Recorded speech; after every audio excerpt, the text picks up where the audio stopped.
So, nagbabalik ako sa San Pedro Puliever, no? Tapos na tayo mag-wiring ng dual horn. Yan. Yung wiring natin. Relay, dual horn, stock horn.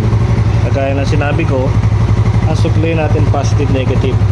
Gauge 18 mga boss, galing battery. Positive, masa fuse. Negative, rekta. Testingin natin mga boss.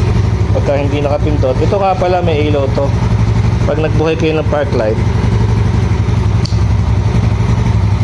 ilaw yan.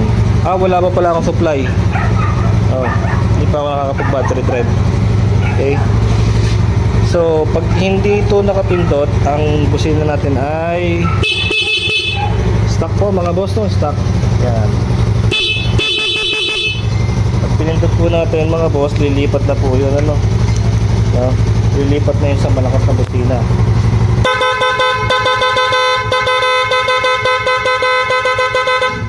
So nagsasabi, bakit daw parang hindi naman siya ganun kalakas, no? Kayo ko bumasa, hindi ko rin mabasa kung anong brand ng busina. Ayaw ko na magbanggit, basahin nyo na lang. Trusted busina ko ang brand Pia Horn. Buko doon wala na ako. No? Yun lang ang aking pinagkakatiwalaan.